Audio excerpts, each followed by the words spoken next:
driving lesson. You ready? Yeah, Dad. Son, you're gonna make me so proud, okay? You're not gonna be like your brother, right? Who drove straight into the house and broke all the living room along with all my dreams. You're not gonna do that, right, son? No. There's my chance. But as a caution, let's just say a little prayer to my man Jesus. Ready? Okay. En nombre del Padre, del Hijo, del Espíritu Santo, amén. Dios. No me dejas morir, no, yo no quiero morir, no me voy a vivir. Amen. Ready? What? Good. All right, just ease into the road. Good. You know what to do. All right, let's move on and on to the road. All right, good. Now, son, we're going to approach the stop sign. What do you do at stop sign, son? You stop. You stop, son, right? All right, stop. Jesus, stop! You were adopted! I love you. Let's move on, son. Let's go. All right. Onto the road. Back at the saddle. Come on. All right. Listen, champ. Sometimes in life you just gotta stop yourself, okay? Like when I had to stop myself from hitting on your aunt, you know? I was such an ugly child. And she had a boyfriend. Plus you were engaged. Your mom knows. It's fine. Let's just go. Okay, up here we gotta go faster, son. 50 miles an hour. You can do that, right, son? All right. Okay. Now you gotta slow down because. Oh my God!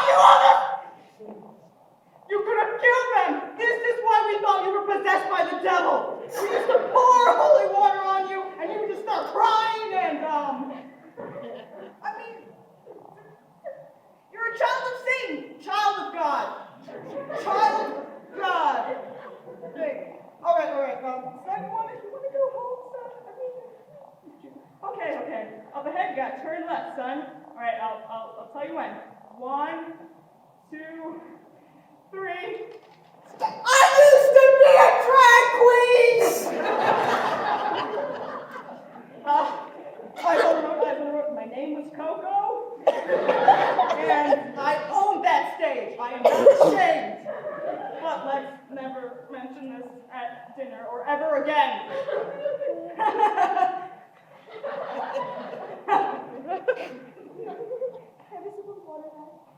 This isn't water.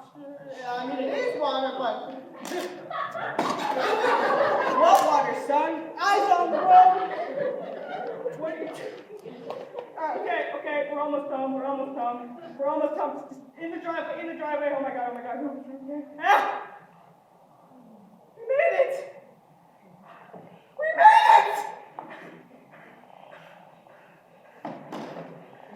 You okay, Dad? Call an ambulance. Mom!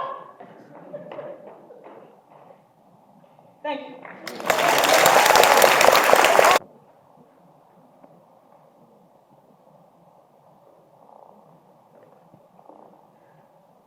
There was a party, and I guess that pretty much sums it up. She had just broken up with her boyfriend, 2 years of commitment in what she thought was love gone down the drain.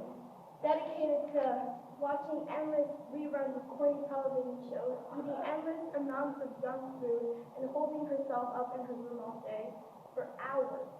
Her friends were beginning to grow sick and tired of this, so they decided to get her some social interaction. They told her it was a small get-together, old friends from grade school.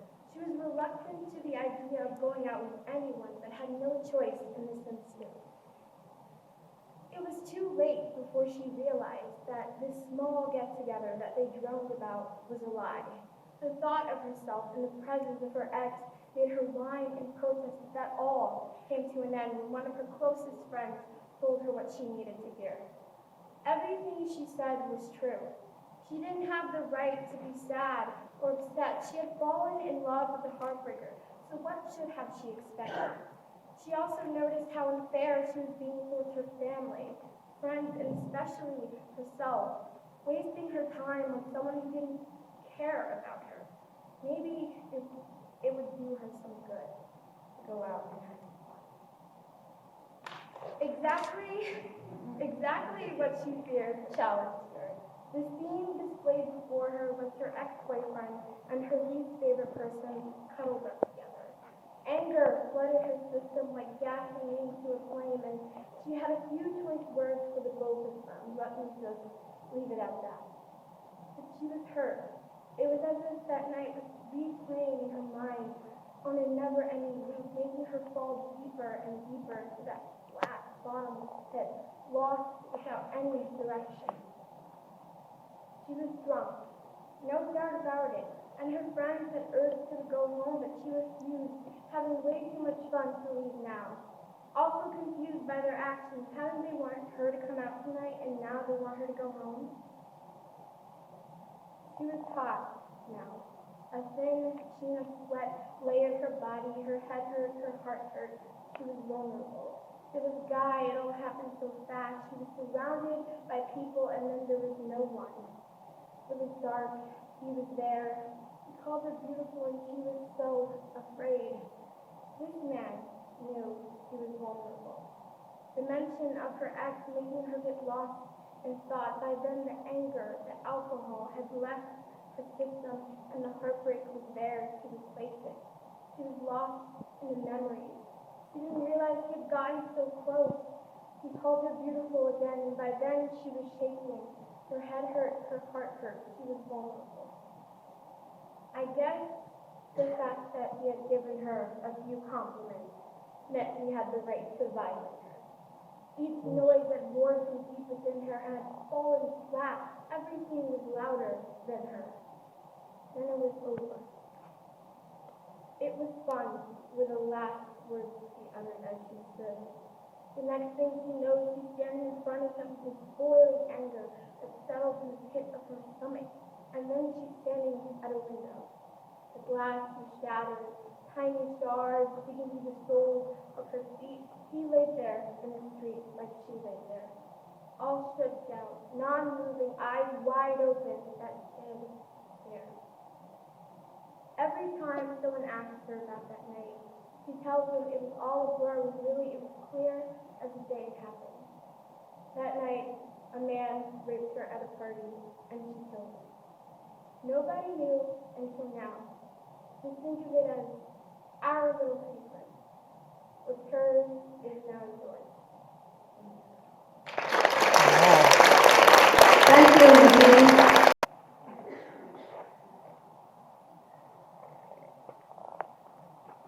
Honey, what's the matter? Why aren't you ready for school yet? I'm not going to school today, Mom. Not going to school? But you love school. You are an impossibly high achiever in all areas of study, whom I lived through, and fulfill my needs outside all the other PTO moms. I know, but I just can't go to school today. Not with these hideously bushy eyebrows. Oh, you're right. Don't worry, I have just the thing you need.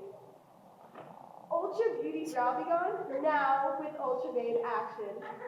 Exfoliates, moisturizes, and self-tans, while you rid yourself of that unnatural, unsightly brow hair. But does Ultra Beauty Brow Be Gone with Ultra Babe Action really work? Of course it works.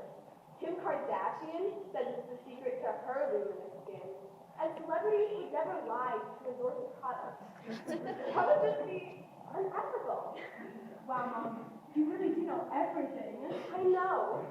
And with every purchase of Ultra Beauty Brow Be Gone with Ultra Babe Action, the company will donate one box to a starving child in Calcutta. But kids in Calcutta need it. Of course they need it. They may be starving in the streets, but now they can look their A+ best with fleeking eyebrows. Mom, it's on fleek. Oh, honey. And every box of Ultra Beauty Brow Be Gone with Ultra Babe Action that you buy, you are contributing great American economy. Don't you want to make sure we can have all the good things in life? Do you want to deny the citizens of the United States of America simple pleasures like cheap beer, reality TV, and pornography? Are you a communist? Mom! You're not. You're my eager-to-please daughter with an unfortunate brown maintenance problem, and I am your compassionate mother here to help you achieve those completely realistic standards set by society. Wow, Mom, you're so right. I know.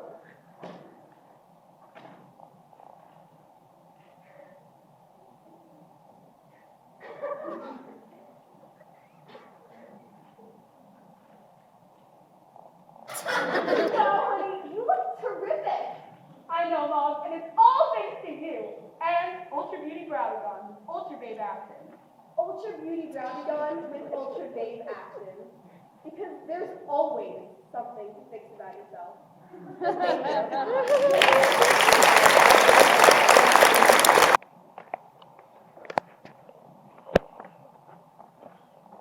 Fireflies. For Malcolm X, a phoenix who rose from the ashes. A little fire kindled inside of him the day his home in Michigan was burned to the ground.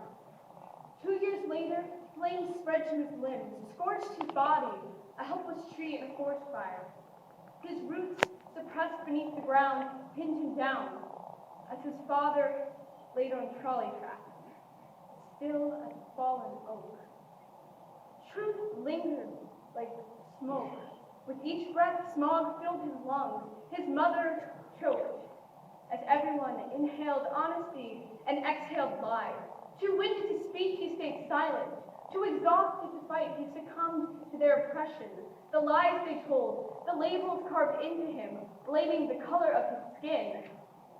His prison bars surrounded him like the fire climbed the walls and built curtains, spit sparks into his eyes. On hands and knees, he reached out, turned the knob on the red sear door, and crawled to freedom, like a tiger escaping its cage. Wild animals do not belong in cages. People do not belong in cages. The embers of the fire drifted down his throat and fluttered his stomach like fireflies. When the racists turned off the light, when they trapped him in the darkness, he glowed.